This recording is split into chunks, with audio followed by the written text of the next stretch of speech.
In this video, I'm going to show you how to see your password on Roblox.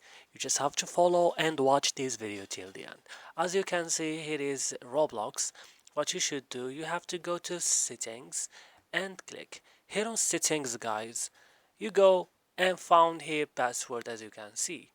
But it's hidden. What I should do right now to find my password, I will just go to here to this three dot and click, and after this I will click on password and autofile and click on Google Password Manager.